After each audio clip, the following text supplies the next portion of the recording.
How is everybody today? Got a quick how-to video.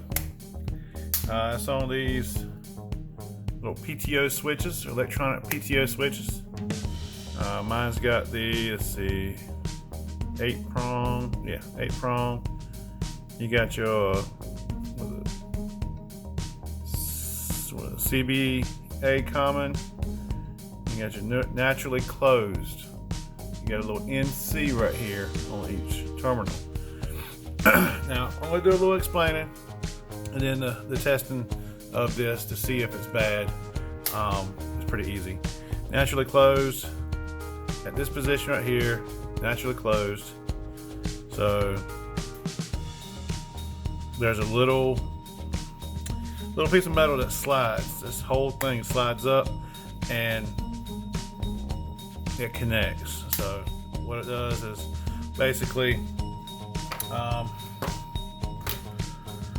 goes from your naturally closed to when you open it, it goes to these terminals in the middle right here.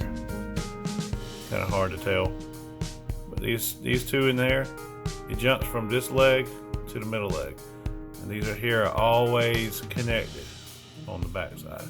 So if you've done everything you can do, if you've got all the safety switches tested out, and it's still not coming on, you got a good battery, you just can't figure out anything else, and you want to test this, and you really don't know how to test it, all you're going to need is this right here.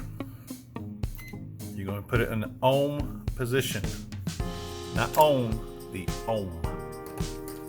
This little position right here, a little ohm signal.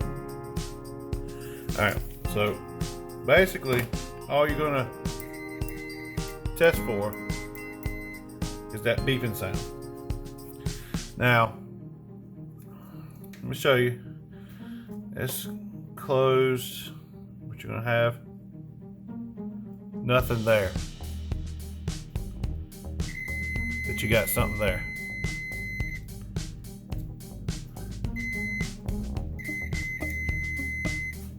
So this right here is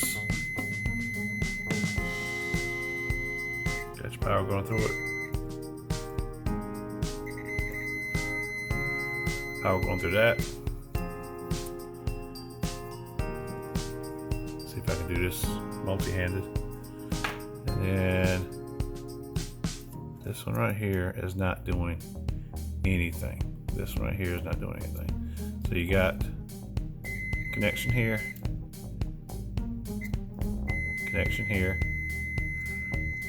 So now you're gonna do open. Uh-oh, it's really hard to do it this far up, but press it against that one right there. And then you're gonna go on the middle terminal, and you don't hear nothing. Then you're gonna go to the next one. See? So basically, that's how you find out if it's bad or not. If it's not ohming through, you're not getting a clear connection. The little electrode or whatever, the contactor on the inside has been pitted out, burned out, whatever the case was. I unfortunately had a problem with my clutch heating up too much. I was cutting some wet grass, I know, but I was cutting some wet grass and the clutch heated up, and the wires unfortunately were sitting right on top of it, and I didn't know this, but they were sitting naked, and when they did, it arced off, and trying to get it to work and didn't know that the clutch had melted the wire to it. I burnt my contactor up on this one. But just to show you, this is a brand new one. It's about $14 from Amazon. Let me put this up here. It might be a little bit better. Oh yeah, that might be working better. All right, so same row. This is closed. So this is, yeah, this is good. This is good. This is good.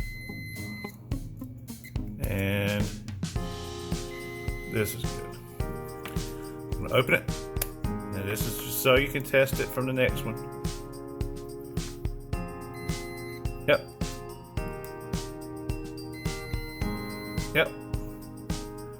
So middle row. So you've got connectivity in there. So the switch is good. It's just a quick plug in. Well, you put it through the flashing right there at the dashboard of the lawnmower, and you plug it up, and then it should run. As long as nothing else is wrong with the vehicle, the lawnmower. But that's just a quick how-to video on how to diagnose one of these little PTO switches.